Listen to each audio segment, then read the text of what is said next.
I am Kelly, counsellor, woman, and someone who knows what it's like to be labelled too much, too opinionated, too emotional, too angry, too loud, too honest. And for many women, especially those of us who have spoken out about sex-based rights or the impact of gender ideology, the message that we get back over and over again is that we are the problem, that we're aggressive, bigoted, hysterical, difficult. But here's the truth. You are never too much. You are simply never equipped to deal with the full reality of you.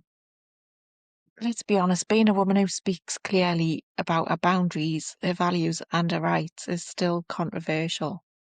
It shouldn't be, but it is. You don't have to be rude, you don't have to shout. You only have to say something like, I believe women deserve single-sex spaces, or I'm uncomfortable with men in women's changing rooms. That's it. That's all it takes to be labelled.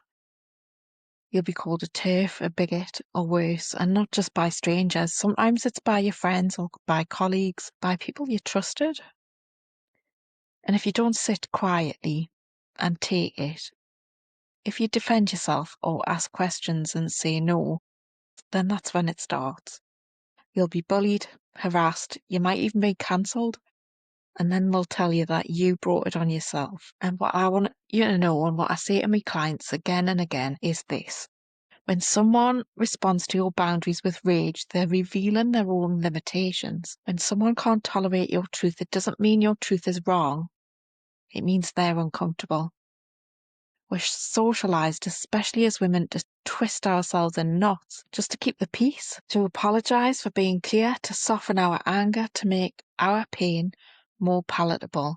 But the truth is, clarity is not cruelty. Assertiveness is not aggression. Assertiveness is not aggression.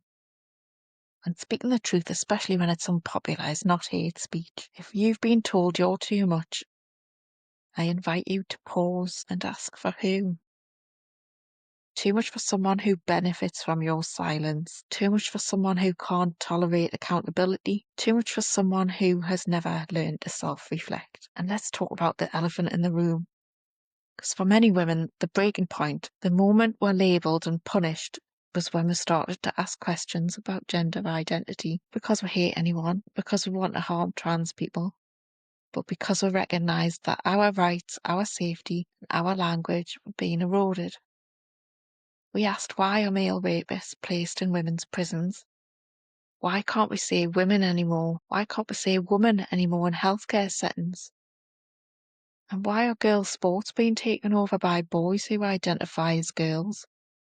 And for that, asking perfectly reasonable questions, we were harassed. And I've spoken to women who've lost their jobs, lost their friendships, lost access to networks, all because they said, I believe in sex-based rights. This isn't a debate anymore. It's a social control mechanism, and it's about silencing women who refuse to submit.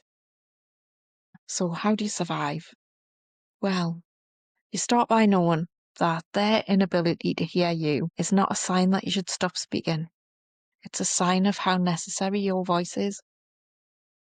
You find people who can hold your truth, who aren't frightened by your anger or your grief or your clarity. You remind yourself daily that setting boundaries isn't cruelty, it's self-respect. And you stop trying to explain yourself to people who are committed. You stop trying to, and if you've been cancelled, bullied or harassed, if you've lost something because you dare to speak, just want you to know that you're not alone.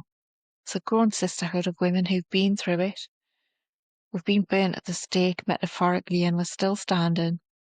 Because here's the final truth I'll leave you with. You're not too much. You are a whole, complex, powerful human being. And the world needs more of you, not less. If this resonates with you, I'd love to hear your story. And if you need some support, then you're welcome here. You can find more of my work at kellyoliverdougal.co.uk. Thanks for watching, and remember, you don't need to shrink yourself to be safe. You need to stand tall to be seen.